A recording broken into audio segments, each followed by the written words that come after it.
Hello, je suis Léna, passionnée de bien-être, mieux vivre et spiritualité. J'ai créé ce podcast pour faire connaître au plus grand nombre des méthodes alternatives pour aller mieux, que ce soit physiquement ou mentalement. Quel que soit votre problème, quelles que soient vos croyances, restons ouverts, restons curieux et testons. Hello, et voici la suite de l'épisode avec Emmanuelle Audegon, spécialiste de la peau et créatrice du site beautépure.com. Bonne écoute!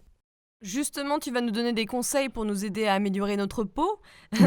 Mais déjà, je pense qu'il faut quand même comprendre que la peau, c'est un organe d'élimination. Donc, si vous avez plein de boutons, c'est qu'il y a un déséquilibre à l'intérieur.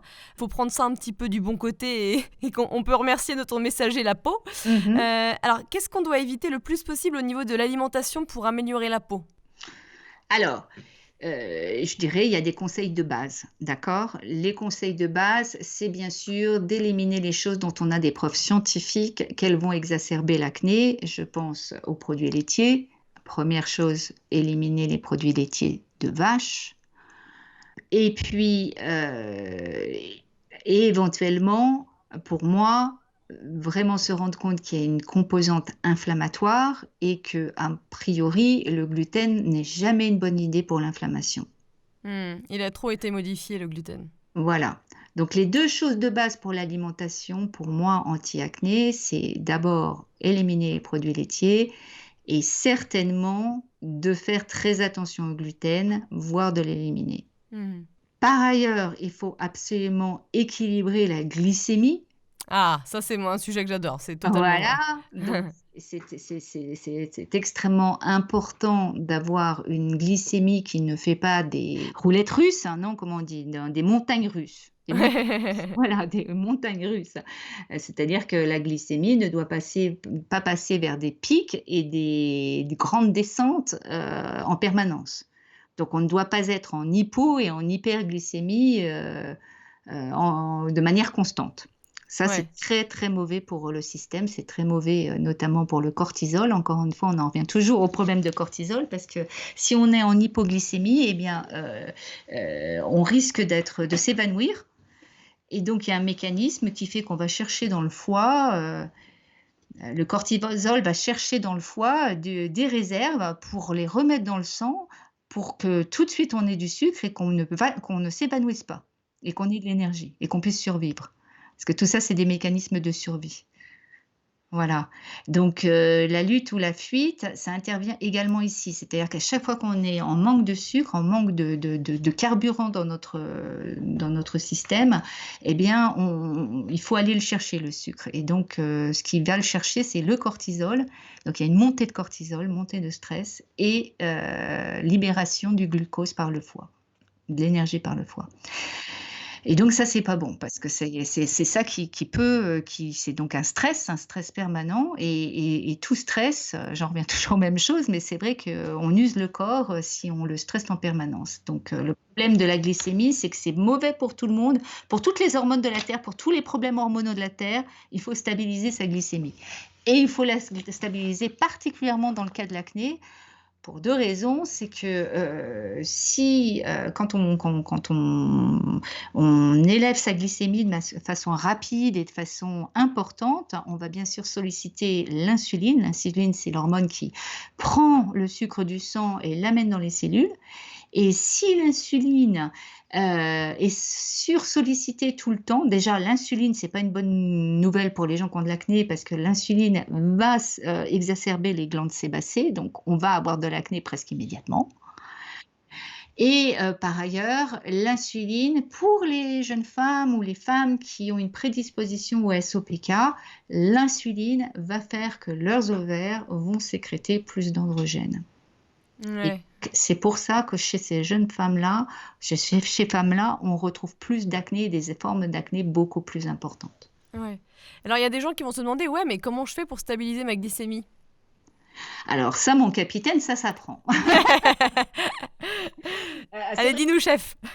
Ça s'apprend, c'est typiquement le genre de choses... Alors d'abord, on n'est pas toutes les mêmes, on n'a pas toutes les mêmes réponses au niveau de l'insuline et de la glycémie.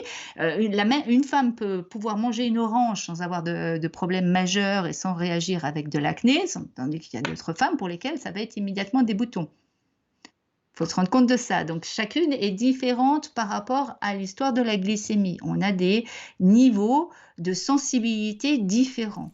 C'est pour ça que oui, c'est intéressant de noter sur un calepin quand tu as des Alors, réactions un peu vives. moi, quand je travaille en coaching privé avec une personne et qu'on suspecte un problème de glycémie, de toute façon, généralement, on travaille avec un glucomètre, hein, pour dire les choses. C'est-à-dire que je lui fais mesurer sa glycémie souvent, de manière à ce qu'on puisse voir exactement ce qu'elle peut se permettre et ce qu'elle ne peut pas se permettre. Ah, c'est intéressant ça. Et avant ça, avant qu'on en vienne à des choses comme ça, il faut être sûr de la chose, il faut être sûr que la personne a un problème de glycémie. Et quand même, le plus simple, et c'est là où ce serait un monde merveilleux en France si on pouvait avoir ça des médecins, je lance une bouteille à la mer si des médecins m'entendent, mais vraiment, il faudrait être plus cool sur les tests justement pour repérer les problèmes de glycémie.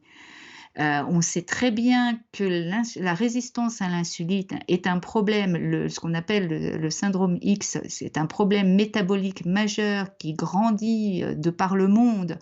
Il y a de plus en plus de gens qui souffrent de ça et de plus en plus de gens qui commencent à avoir des problèmes de glycémie majeurs. Et donc, il faudrait être capable de plus vérifier ça dans les tests sanguins. Et notamment, moi, ce que je trouve qui n'est pas suffisant, c'est qu'on se contente de mesurer la glycémie à jeun et on ne repère jamais une insulinorésistance avec juste l'insuline à jeun. Ouais, ça m'étonne pas. Voilà. Et donc, il faudrait des tests, en fait, de ce qu'on appelle l'hyperinsulinie provoquée, c'est-à-dire qu'on fait boire à la personne une substance très sucrée et on mesure immédiatement le glucose dans le sang, donc la glycémie, et on mesure l'insuline. Et ce qui nous intéresse là, c'est la réaction de l'insuline. Parce que si 1 heure plus tard, l'insuline, elle est toujours très élevée et qu'elle a du mal à... Déjà, est-ce qu'il y en a beaucoup de fait ou pas, et est-ce qu'elle reste longtemps dans le sang? Ça, c'est les informations qui nous donneront pour sûr l'information selon laquelle la personne a un problème de glycémie ou pas, de régulation. Si elle est insulinorésistante. Et l'insulinorésistance, c'est vraiment quelque chose qui est derrière déjà 70% des cas de SOPK et on ne le vérifie pas. Et ça me tue, ça me tue. Ah oui, c'est clair. Il y a des femmes toute leur vie, parce qu'on les aura mises sur Androcur pour ne pas citer, ou des drogues comme ça, des médicaments très forts comme ça, dans lesquels elles sont dans des cercles vicieux horribles, parce qu'elles ne peuvent pas en sortir. Et à aucun moment, on a essayé de savoir si elles étaient insulino-résistantes et si on pouvait les aider par l'alimentation. Incroyable! Ouais, c'est clair. Non, mais franchement, mais moi je vois des femmes pendant 30 ans, 40 ans, leur vie fichue. Ouais. Des médicaments qui leur ont pris leur vie, qu'elles n'ont pas pu s'en débarrasser parce qu'à chaque fois qu'elles essayaient d'arrêter, elles avaient une acné qui était tellement importante, c'était juste pas vivable, ou une pilosité juste pas possible, ou d'autres troubles d'hyperandrogénie, et c'est très dur d'avoir ces troubles, et du coup, elles le reprenaient, mais ça a été horrible. Et là, finalement, Androcur, manifestement, est interdite, mais je vois qu'on continue à donner des génériques, là, donc ça recommence. Je crois que certains médecins sont un peu calmés. Mais bon, malheureusement, les lobbies... Voilà, non, mais c'est incroyable. Alors, par rapport à la glycémie, donc le sucre et les glucides, ils ont un impact sur la peau, ça c'est sûr, c'est avéré. Est-ce qu'il y a des meilleurs moments pour les consommer ou des meilleures manières de les consommer? Déjà, c'est un équilibre au niveau du repas. Donc, il faut toujours s'assurer que, d'abord, on va choisir dans les glucides. Alors, déjà, premièrement, il faudrait savoir un petit peu combien de glucides on peut se permettre dans un repas, quoi. Ça dépend de la situation de chacun, donc c'est difficile de répondre objectivement à ceci, d'accord? Il y a des femmes qui vont pouvoir tolérer d'avoir, je sais pas moi, plus de 50 grammes de glucides par jour et d'autres pas du tout, par exemple. Donc, c'est très difficile de donner ça et c'est là où ça demande investigation. Mais d'une manière générale, pour répondre à ta question, si on veut manger un glucide, il faut toujours l'accompagner de protéines et de lipides. Toujours.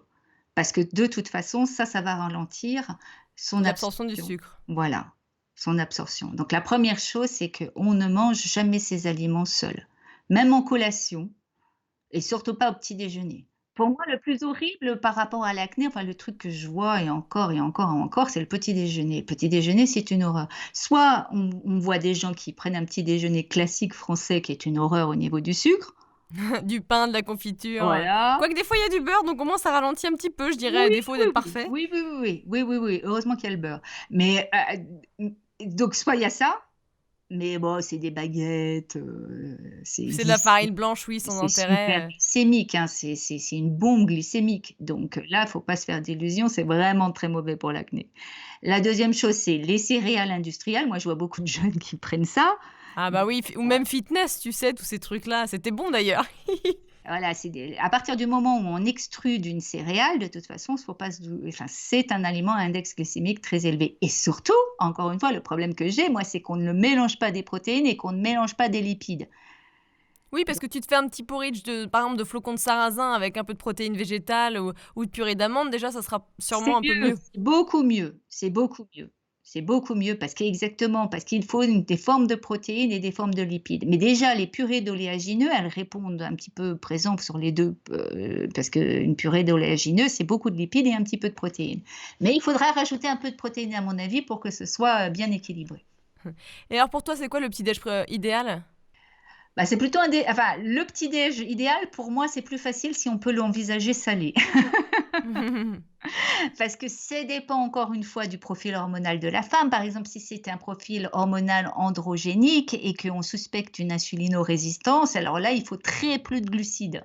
Et si on veut très peu de glucides, eh bien, il vaut mieux des œufs avec de l'avocat, du saumon ou des choses comme ça. Donc, c'est plus facile de faire salé. C'est vrai D'accord? que ce qui est difficile, c'est que la plupart des gens, le matin, en fait, on est habitué à manger sucré. Et donc pour eux, manger du saumon, au Mm. final, il y a 90% des personnes qui vont pas en avoir envie. Je sais, je sais. Alors moi, l'autre truc, c'est à partir de ce moment-là, ce qu'on peut faire, c'est se faire des smoothies.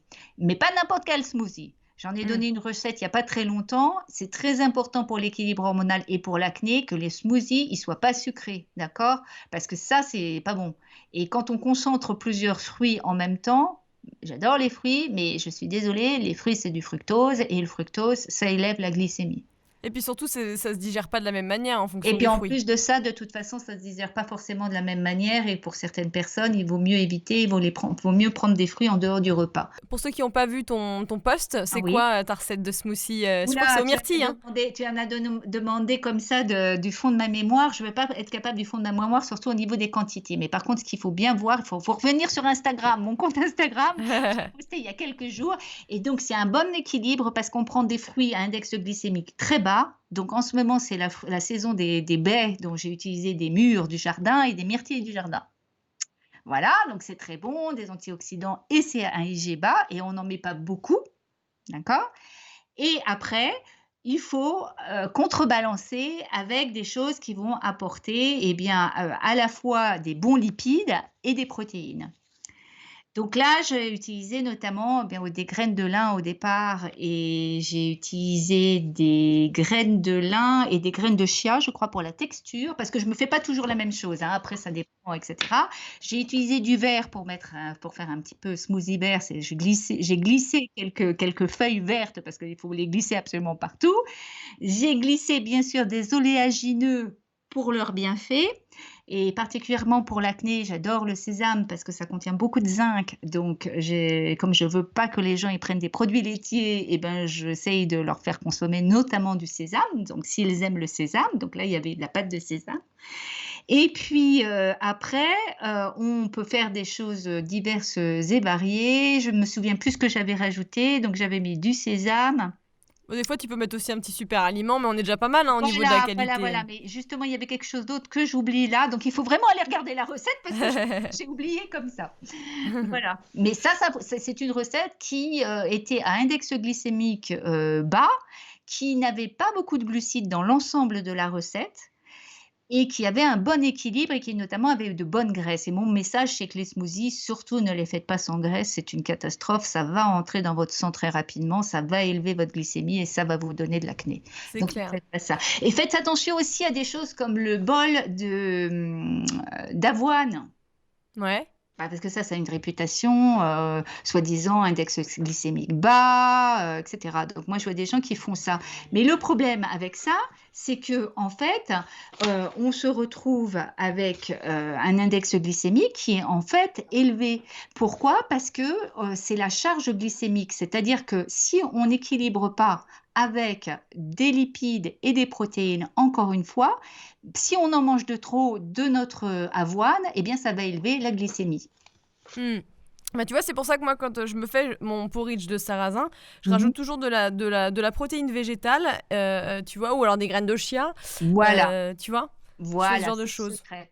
Pour les personnes qui n'ont pas un appareil qui mesure la glycémie, est-ce qu'il y a des moyens de repérer si on a trop mangé de sucre ou pas? Est-ce que c'est par exemple si on a des boutons le lendemain? Comment ça se passe? Comment on peut faire Non, notre c'est propre plutôt là, ce expérience? qu'il faudrait essayer de repérer, c'est est-ce qu'il y a des moments où on a un peu de l'hypoglycémie sans s'en rendre compte. Par exemple, des fois, ben, l'hypoglycémie, c'est quoi? C'est le moment où, par exemple, est-ce que vers 11 heures du soir ou 11h30, avant le repas de midi, Ah, est-ce que vous êtes ouais, peut-être plus irritable que vous ne l'êtes d'habitude? ouais. Est-ce qu'il y a quoi C'est-à-dire, d'autre? alors ça peut être avoir un peu de difficulté à se concentrer, un coup de fatigue. Certaines personnes suent plus que d'autres, enfin, à ce moment-là, hein, la sueur. Ça peut être des palpitations si c'est très, très fort. Ça peut avoir, très, très fort une hypoglycémie, ça peut donner avoir envie de s'évanouir. Mais bien avant d'arriver là, en fait, il y a des signes qui sont subtils, que beaucoup de personnes ne se rendent pas compte, mais qui en fait, moi je sais que quand je suis en hypoglycémie, j'ai légèrement mal à la tête. D'accord, ouais, c'est intéressant ça. Et c'est Voilà. souvent 2-3 heures après le repas en question. En fait, oui, c'est ça, c'est 4 heures, 3 heures, 4 heures après le repas, comment est-ce que vous vous sentez? Mhm. Et Interesting. et est-ce que ça se passe pendant l'après-midi également? Ouais, ouais. Voilà. Donc c'est vraiment, c'est là-dessus quand je travaille avec quelqu'un, classiquement en coaching, c'est ce qu'on fait. C'est-à-dire que je lui fais faire un journal intime et notamment, elle va s'observer, par rapport à des choses comme ça. D'accord. Ouais. Donc ça va de soi qu'on va privilégier des produits frais, bio évidemment, sans pesticides, des légumes, des bons légumes, des bonnes eaux aussi. Parlons de l'eau parce que l'eau du robinet, elle n'est pas forcément le meilleur choix en Non, réalité. alors ça, c'est aussi un de mes combats. C'est une des premières choses que je demande souvent de faire. Pour particulièrement la question des perturbateurs endocriniens, j'en reviens toujours à mes histoires, mais c'est vrai, mais vrai. Et c'est pour ça, hein, je te dis très souvent, je vois des jeunes femmes à 30 ans, qui ont des réels problèmes de dominance en oestrogène et on voit ça, on le voit dans les questionnaires de ressentis hormonaux notamment. Et donc, une des premières choses que je demande, c'est quelle est la source d'eau que vous buvez? Et effectivement, si on boit de l'eau, en bouteille de plastique, même si on la transverse dans une bouteille en verre immédiatement après l'avoir achetée, faut pas se faire d'illusions, la bouteille en plastique, elle est restée dans le supermarché, il a fait chaud et le plastique, il s'est propagé dans l'eau. Et les plastiques, on a beau me dire qu'en France, on est défendu parce qu'il n'y a pas tel ou tel, perturbateur endocrinien qui existe aux États-Unis, mais il n'empêche qu'il y a plein de plastiques différents et dans ces plastiques-là, il y en a une grande partie, surtout les plastiques souples, ceux qui sont qui servent à faire des choses comme les bouteilles en plastique, ce sont des perturbateurs endocriniens. Faut pas se et la chaleur augmente la toxicité et le fait que le perturbateur endocrinien va se retrouver mélangé à l'eau. Alors qu'est-ce qu'on fait du coup? Idéalement On boit plus. On idéalement jeûne. idéalement idéalement idéalement, on se fait faire un énorme cadeau d'anniversaire où on économise, ou je sais pas comment on le fait, mais on s'achète un osmoseur inverse. Oui, moi je vais opter pour un. Alors peut-être qu'au moment où il sera diffusé, je l'aurai déjà, mais un Berquet. Alors, je ne sais pas si, au niveau des marques en France, ce qui est disponible et cetera. Moi, je sais que j'en ai un, que j'en recommande à tout le monde. Je pense que l'osmose inverse est la meilleure solution. C'est un coût, mais d'un autre côté, les bouteilles, ça coûte aussi un sacré budget, hein. Ça devient très cher au final, hein. Bien sûr. Ouais. Alors, ce serait intéressant de donner un ordre de prix peut-être Oui, aux vas-y. personnes qui nous écoutent, non? Par rapport à des systèmes comme ça, qu'elles se rendent compte. Moi, combien c'est? Parce qu'en fait, je sais pas franchement en France, Alors moi, en ce le moment le système marché. Birki, c'est environ 300 à 400 euros. Mais Voilà, c'est ce qui me semble aussi, que dans les prix, de choses correctes, c'est à peu près ça en ce moment en France, ouais. si tu achètes des bouteilles d'eau, ça te revient du coup à très peu cher par rapport à l'année. Par contre, si tu bois de l'eau du robinet, ça va te faire un investissement, mais bon, ça dure des années, donc Oui. Et puis surtout, Merci. au bout d'un moment, c'est un investissement santé, donc commande-le pour Noël avec toute ta famille qui participe. Et ça, hein, c'est ce que je dis, hein. Franchement, moi, si j'étais une jeune femme avec soit des problèmes d'acné, soit des problèmes de dominance en oestrogène, un des premiers trucs que je ferais vraiment, c'est que j'essaierais de me faire offrir un osmoseur inverse. Si je bois du plastique, réellement. Mais parce que même l'eau du robinet, il ne faut pas se faire d'illusions. Mon mari est un ancien ingénieur en traitement des eaux. Dans l'eau du robinet, on n'est pas dans des eaux optimales non plus. Justement, on trouve des perturbateurs endocriniens, du chlore, des choses nocives. Hein, Voilà. Selon les régions, ça Oui, peut voilà. être plus ou moins dramatique. Moi, j'ai de la chance, même l'eau du réseau est bonne là où je suis, mais je suis dans un endroit très privilégié. Mais dès que je vais dans des villes, etc., déjà, je me dis quelle horreur, le goût de l'eau quand on est habitué comme moi à une C'est un goût super de eau. chlore, quoi. Voilà, c'est soit du chlore, soit je ne sais pas quoi, parce que ça dépend des endroits. Mais franchement, déjà, boire une eau de qualité, c'est très, très important. Ouais. Alors évidemment, le stress, il joue un grand rôle dans l'acné. Il arrive souvent qu'on ait des boutons rouges après une période stressante et ça arrive souvent après. D'ailleurs, est-ce que tu as des conseils à nous donner pour réduire le stress? Qu'est-ce que toi, tu fais et qui marche? Alors, moi, pour avoir été vraiment très exposée à la chose, je peux dire ce qui a marché sur moi et ce qui marche souvent chez les personnes avec qui je travaille, c'est déjà de privilégier les choses qui nous font plaisir. Non mais oui, Il faut s'amuser plus. c'est vrai, on s'amuse pas assez, c'est ce que je Il disais faut l'autre jour. s'amuser plus. Ouais, Moi, totalement. ma prescription, elle est simple, hein, je prends une feuille, là, je dis, vous avez le droit de vous amuser. Et vous devriez vous amuser tous les jours. C'est-à-dire s'écouter, faire des choses qui nous font plaisir. Arrêter de toujours Oui. penser aux tâches quotidiennes à faire, quoi, c'est ça. C'est ça, se faire du bien, se faire plaisir, faire des activités qui nous font parce que plus on fait ces activités-là, plus on sécrète des hormones qui nous protègent. Ouais. D'accord? On est plus résiliente face au stress quand on a eu ces hormones-là de créer. D'accord? Donc c'est super important. La prescription vraiment, elle est simple. Tous les jours, faites quelque chose que vous kiffez, quoi, quelque chose que vous aimez. Ça peut être, un hobby, ça peut être, qu'est-ce qui vous transporte? Quelle est la chose que vous faites qui vous fait plaisir, qui vous apporte, moi je sais pas, moi il y a des gens, c'est le crochet, Un mojito, non mais ça c'est pas la bonne réponse.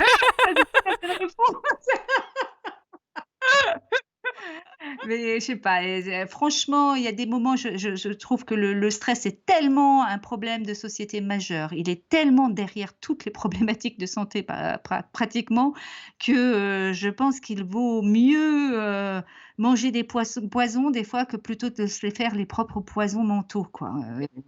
Je vais dire, c'est vrai que là où je suis tout à fait d'accord avec ce que tu dis, c'est vraiment que le mental, pour moi, c'est tellement important qu'il vaut mieux être relax et avoir peut-être une hygiène de vie qui n'est pas parfaite, mais être saine, dans son cerveau, plutôt que l'inverse. Mais regarde, j'avais vu un documentaire l'année dernière sur une personne qui était c'était une Californienne, comme tu les connais, un peu trop parfaite, tu vois, qui faisait tout du yoga, des clean juice, voilà.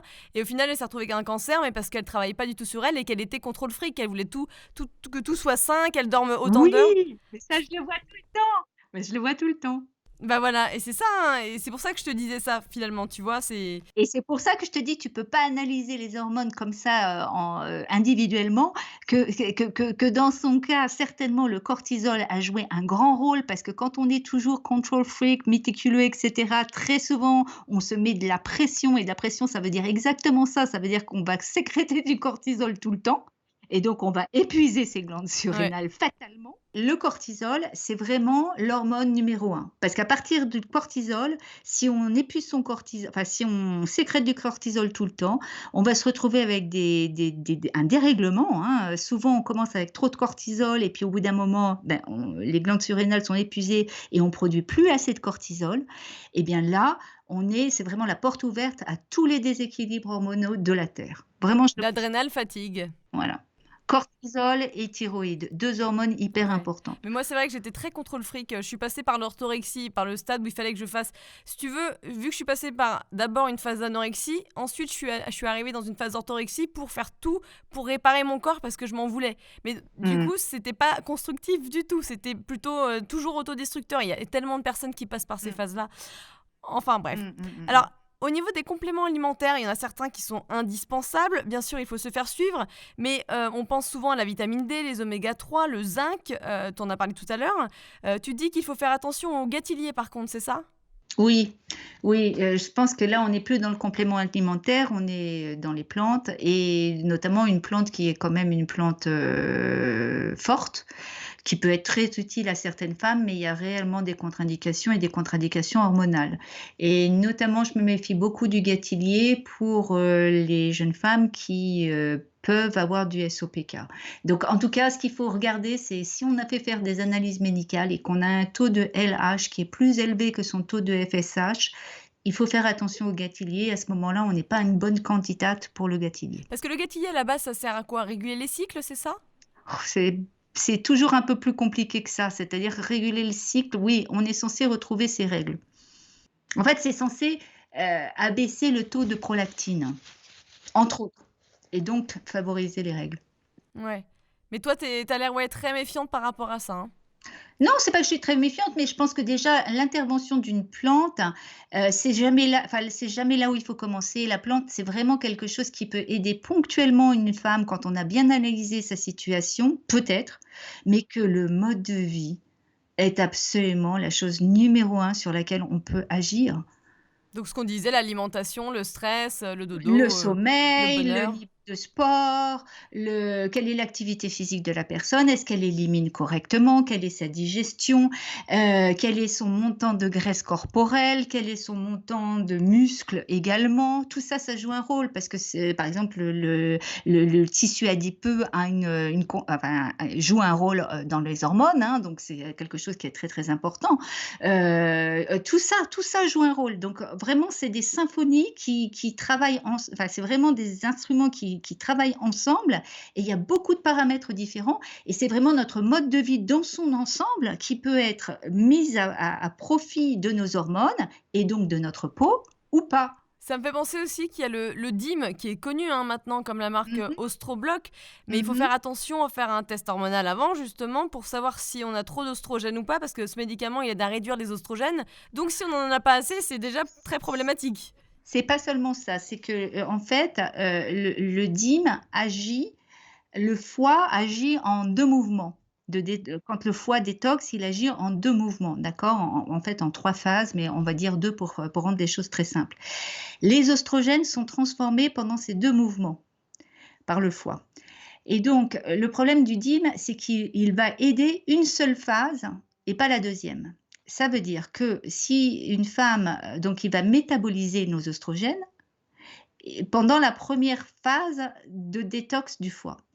Donc nos oestrogènes sont transformés et je rappelle que tout oestrogène transformé, tout métabolite d'oestrogène a le potentiel d'être beaucoup plus dangereux que l'oestrogène de base et c'est ce qui se passe avec le DIM. Ça veut dire que si votre foie est capable de faire la deuxième partie, ça va aller très bien parce que le métabolite va être transformé une deuxième fois et tout va bien. Par contre, si votre foie est fatigué et ne fait pas bien la deuxième phase de détoxification, il ne sera pas capable de transformer le métabolite d'oestrogène que le DIM a créé. Ça veut dire que le DIM n'est pas non plus indiqué pour tout le monde et il peut rendre les femmes au contraire plus malades. Très intéressant. Donc il faut faire attention. Ouais. Avant de prendre le DIM, déjà, premièrement, est-ce que vous êtes une bonne candidate pour le DIM? Et c'est pas seulement une analyse de sang qui va vous donner ça. C'est vraiment je dirais c'est mon boulot pour le moment, mais c'est vraiment une analyse qui doit être faite avec un praticien de santé. Oui, voilà, pour savoir si on a assez de Ouais, vitalité au niveau voilà. du foie pour faire la détox. Pas seulement la vitalité, est-ce que votre foie fonctionne correctement et ça peut se mesurer avec des tests? Voilà, le foie et le microbiote, parce que je le rappelle, hein, la transformation d'estrogène, c'est par le foie, donc avec ces 2 étapes importantes et après par le microbiote. Donc il faut s'assurer que tout ça, ça marche bien avant de prendre du DIM. Ouais.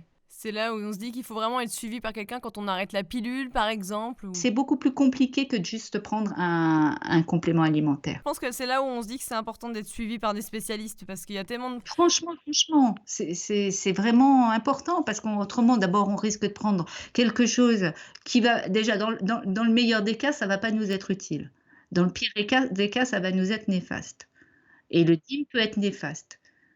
Donc, l'œdème peut être néfaste et l'œdème peut être complètement inapproprié et pas être du tout ce qui va être utile pour la femme. Donc, il faut vraiment que quelqu'un puisse analyser sa situation et éventuellement lui demander d'envisager de peut-être prendre telle ou telle chose si en toute conscience, toutes les deux, elles estiment que c'est bien de le faire.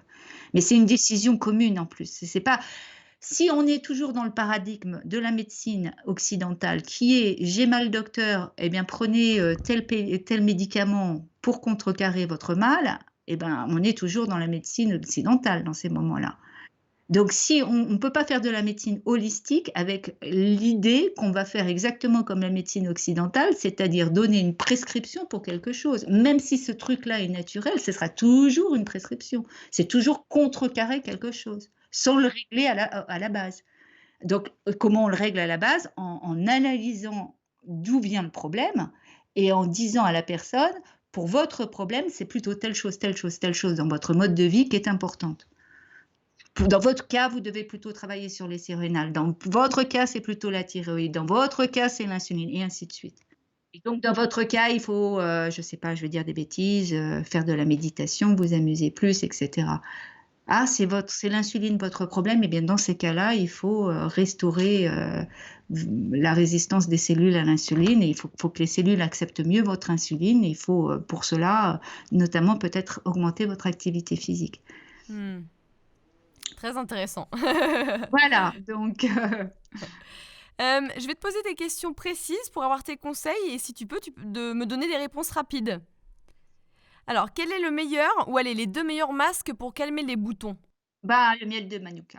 Ouais, est-ce qu'il apaise, il cicatrise, il Voilà, désinflamme? voilà. Quelles huiles essentielles marchent le mieux? Bah, ça dépend de per j'ai horreur de dire ça, mais c'est vrai que ça dépend vraiment de la personne. Il y a des personnes qui réagissent très bien au géranium. Moi, j'adore le géranium. Pour faire quoi? Pour un bouton, d'acné, pour le calmer?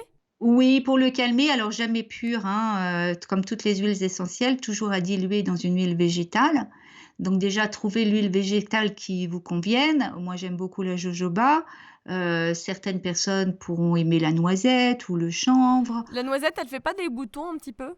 Non, elle est non comédogène, elle est légère. Donc comme le jojoba? Normalement, oui, elle est bien tolérée. Après, faut tester, hein, c'est comme tout, bien C'est sûr. ça, il n'y a pas de choses qui sont universelles. On ne peut pas déclarer, telle huile est complètement non comédogène. Ça n'existe pas. Ça veut dire aucun produit ne peut dire il est non comédogène réellement. Il est à 95 sûr, on va dire. En tout cas, géranium, j'ai jamais testé ça, tiens, tiens, tiens. J'aime beaucoup celle de géranium. Ceci étant, généralement sur des boutons particuliers, moi j'ai plutôt tendance à utiliser des choses comme le crajirou, que je trouve très Comment ça efficace. s'écrit, Crajirou? Ça s'écrit Crajirru.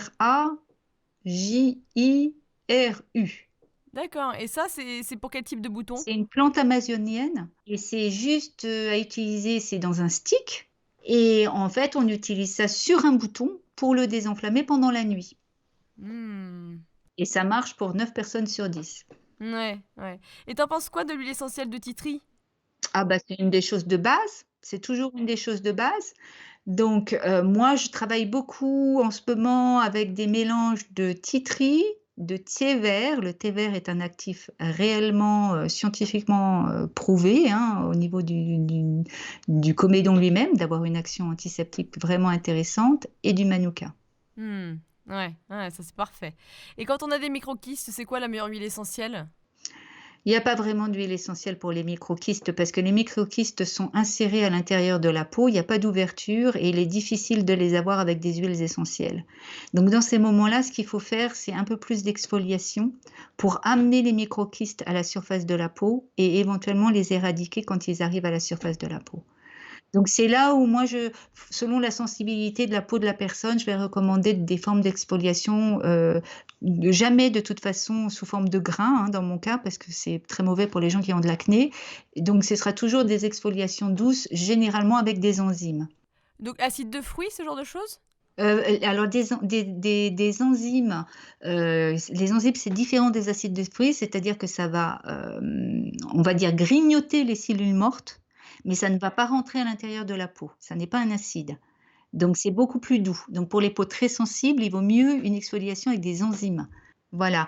Et après, si la peau est un peu plus costaud, on peut travailler avec un peu d'acide. Et donc ça peut être des acides de fruits. Donc c'est par exemple ce que je recommande quand dans ma méthode gratuite contre l'acné, je recommande de travailler peut-être avec du citron, du jus de citron, qui est un acide de fruits naturel. Donc c'est une possibilité. Pour l'acné, généralement, j'aime bien quand même un peu d'acide salicylique. L'acide salicylique, c'est extrait du saule. Et j'aime bien l'acide salicylique parce que c'est à la fois antibactérien et anti-inflammatoire. Et que c'est lipophile. Donc, ça a la possibilité d'aller à l'intérieur du pore et d'aller faire du nettoyage plus en profondeur. Hmm, Ouais. d'accord, ouais. Alors si jamais on a une grosse pustule et on a un rendez-vous important le lendemain, quelle crème ou patch ou autre peut nous sauver? J'aurais tendance à dire le sérum dont je parlais plus tôt, le sérum avec du thé vert, du manuka et du tea tree. D'accord. Donc, si c'est un bouton qui n'est pas complètement mûr et cetera, peut-être le faire déjà mûrir avec des compresses alternées du chaud et du froid pour faire en sorte qu'il, mûrisse plus vite.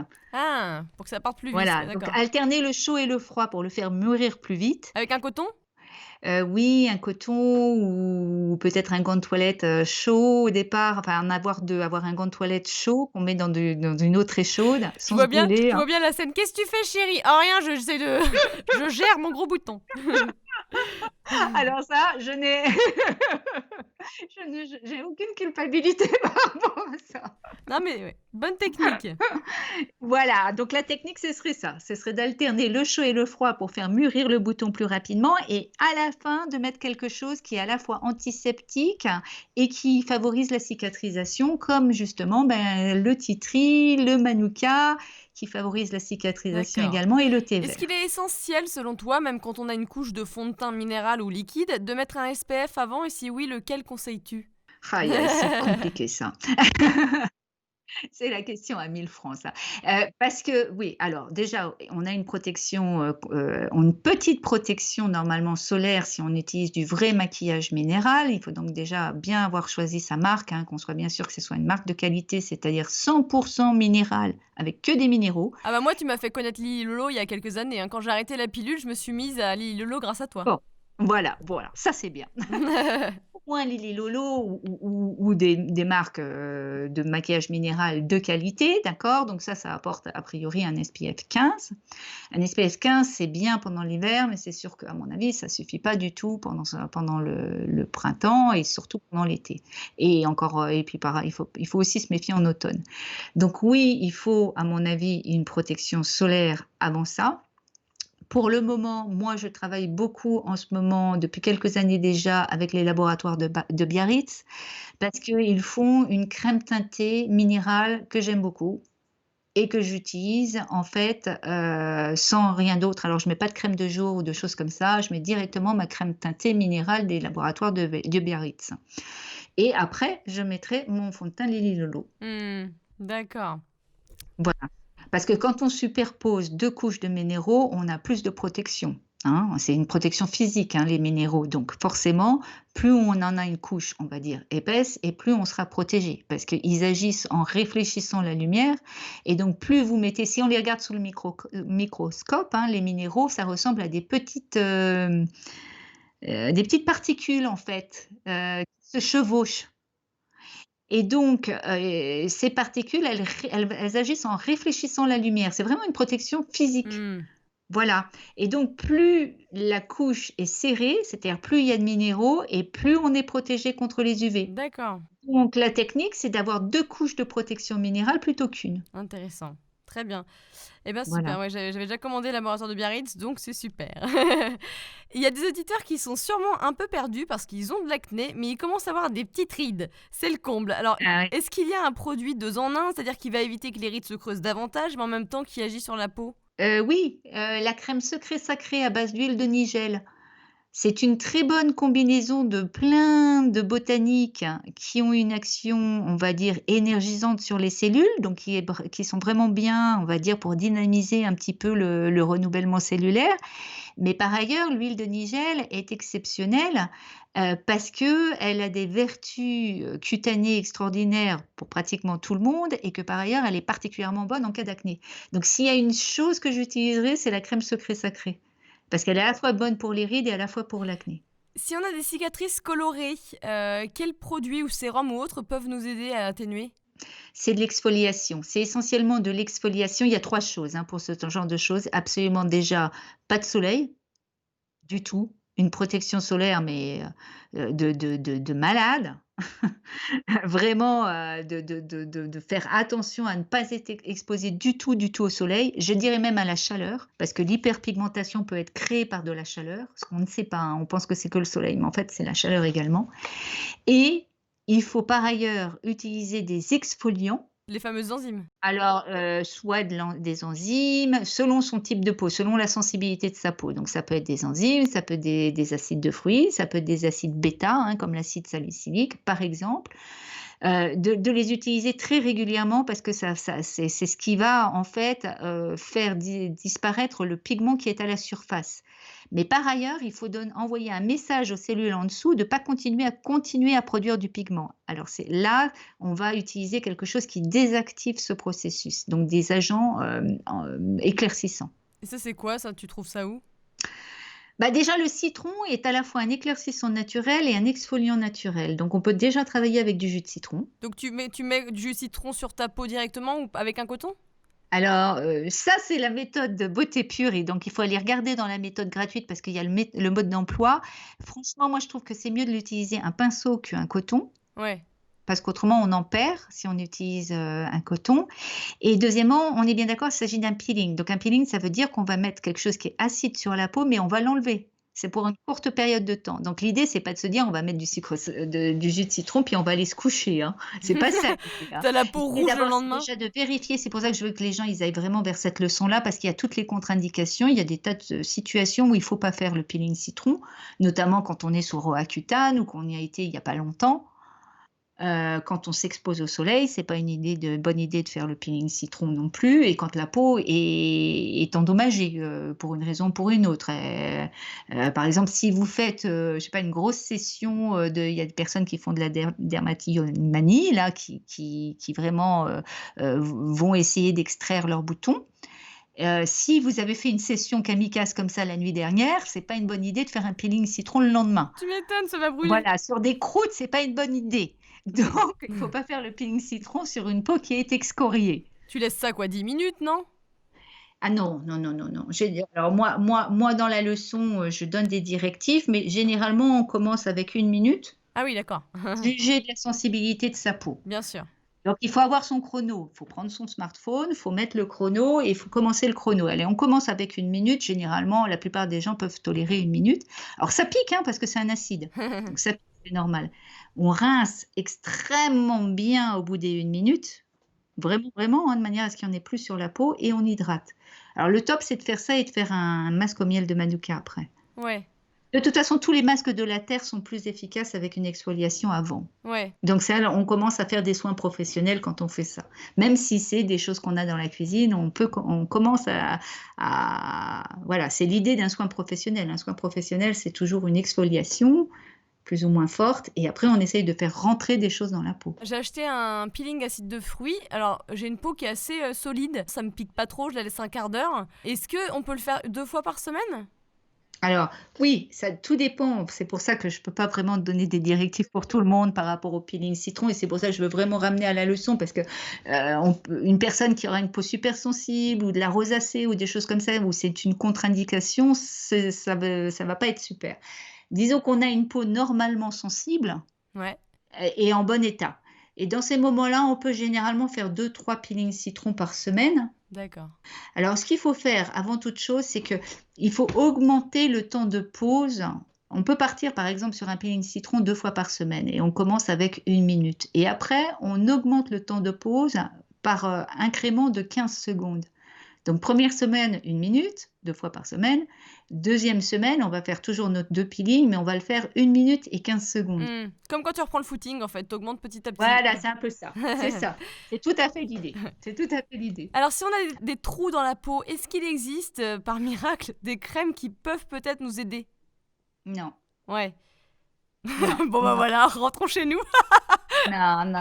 Oui, ben, non, c'est vrai, je n'aime vraiment pas dire ça parce que ben, j'aimerais qu'il en soit autrement. Mais quand on a des cicatrices en creux, il faut surtout pas dépenser son argent, le gaspiller avec des crèmes. Il n'y a aucune crème au monde qui va réussir à combler un trou, Hmm. Ouais. d'accord? Par contre, il y a des choses dans le milieu médical qui peuvent. Bah justement, c'était ma question suivante. Est-ce que tu as testé des lasers, des micro-peelings ou autres Oui, bien sûr, qui bien marchent? sûr. Bien sûr, bah, en cabinet de dermatologie, on faisait ça tout le temps, donc oui, bien sûr. Alors, je veux pas non plus promouvoir, des choses parce que tout dépend aussi quand même de l'habilité du chirurgien ou enfin de la personne qui mène la procédure. Donc il y a une question, hein, je dirais de doigté et d'expérience, d'accord? Donc, il y a le côté technique, il y a la machine en elle-même et puis il y a le professionnel qui la conduit et ces 2 choses-là sont importantes. Donc surtout, n'allez pas voir des gens qui n'ont pas d'expérience. D'accord? Donc, si une personne va aller voir, d'abord, il faut consulter plusieurs personnes et se faire son avis.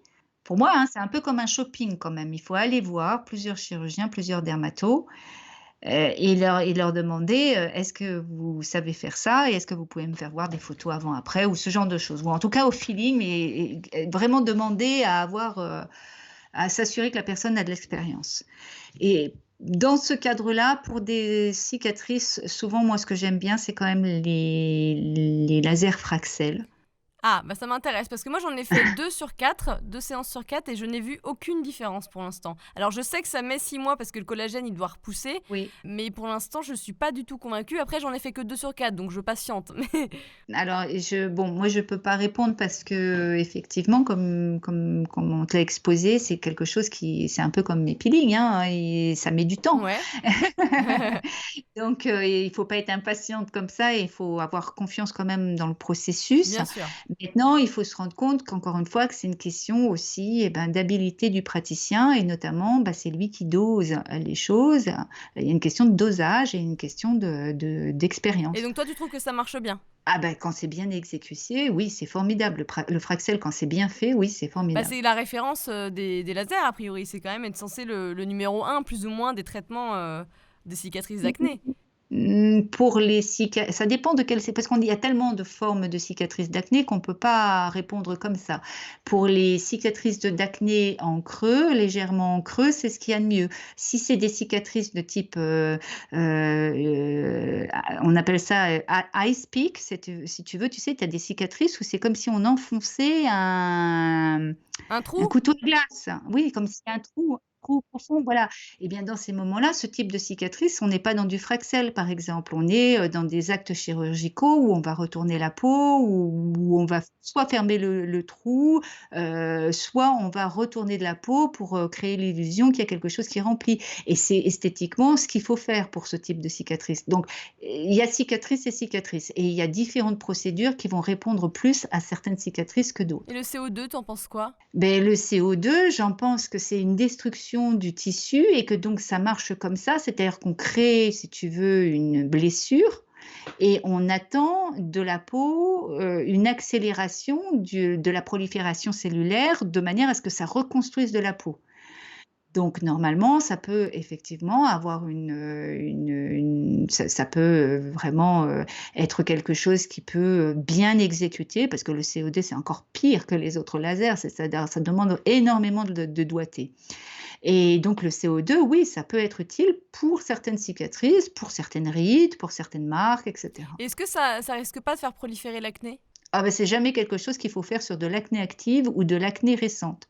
On ne devrait jamais faire ce type de procédure avant d'avoir attendu au moins 6 mois, si ce n'est pas 1 an, si ce n'est pas plus. D'accord, mais si par exemple on a de l'acné quand même de temps en temps, mais c'est pas non plus des gros breakouts, est-ce qu'on n'a pas de risque que ça prolifère après un test comme ça? Si, Si? si. Ouais, c'est jamais anodin, hein. Parce que si tu fais ça pour les cicatrices et que t'as une nouvelle, tu vois, Non, éruption, bon. non, c'est pour ça, la question des cicatrices, j'ai horreur de le dire à mes lectrices parce que c'est triste, mais c'est vrai, je comprends qu'elles soient impatientes et cetera, mais la réalité que ce qui est bon pour les cicatrices, c'est souvent très mauvais pour l'acné.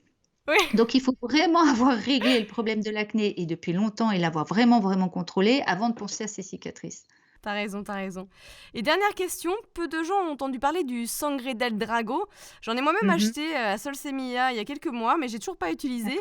Il est en forme liquide, alors ça sert à quoi et c'est quoi en fait?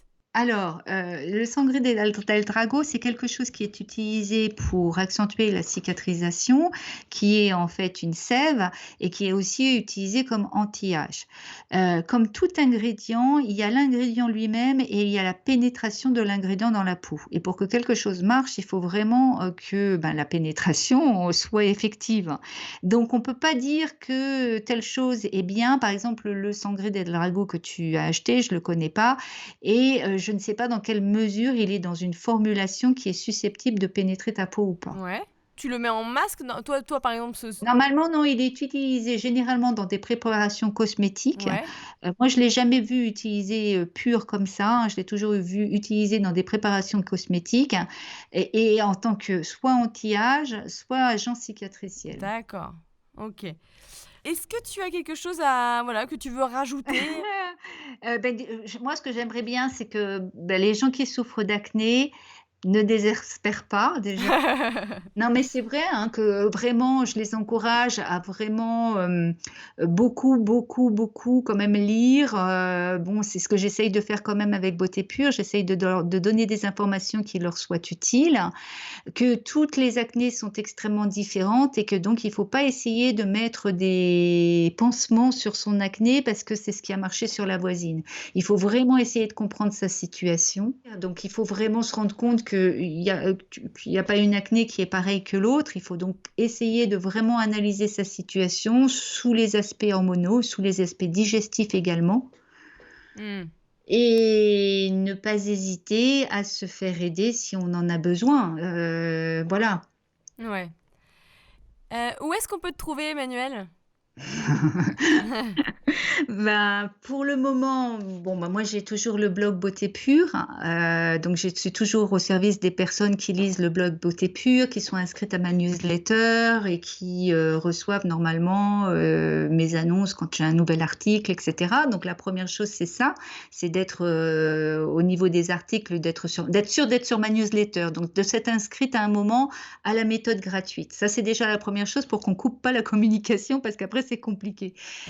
La deuxième chose, c'est qu'on me trouve plus sur Instagram ces derniers temps, Ouais. parce que je me suis prise au jeu d'un petit peu d'Instagram. Je trouve ça beau, etc. Et que j'ai beaucoup de personnes qui viennent d'Instagram, voilà, qui sont intéressées. Puis ça me permet de faire des infographies, ça me permet de faire passer des choses de manière visuelle.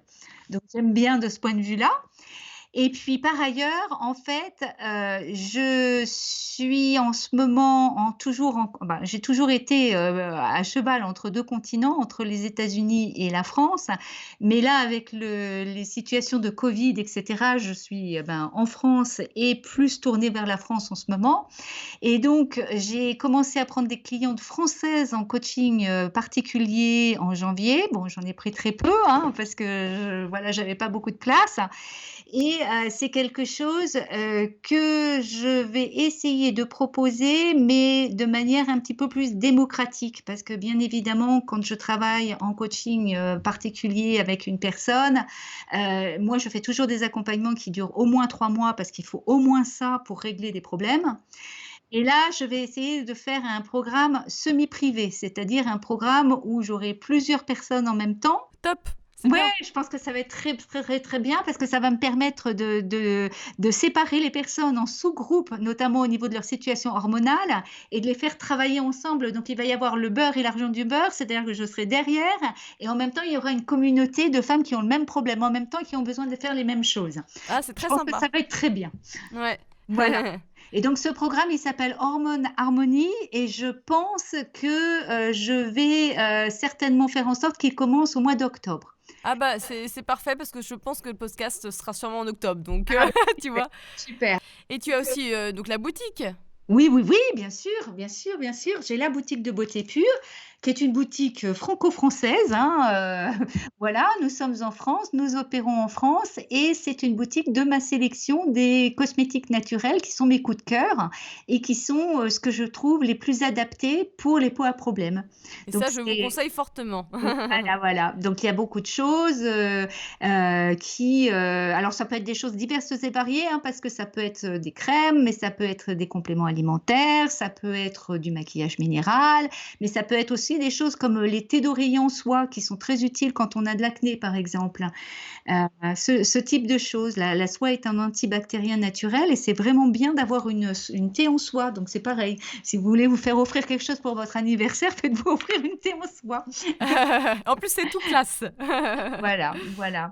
Ça peut être des choses comme ça et donc c'est quelque chose, dont on est fier, hein, la boutique de Beauté Pure et qui rend service à nos lectrices, depuis maintenant 10 ans. Waouh, et ben ça va bien prospérer, je pense. Voilà, voilà, voilà, voilà, Eh voilà. ben Emmanuel, merci beaucoup pour toutes ces informations. Eh bien, avec plaisir, Léna. On va avoir une belle peau grâce à toi. Avec plaisir. Plein de bonnes choses à toi. Bah merci et puis à À bientôt. bientôt, je l'espère. Au revoir. Bye bye les points noirs.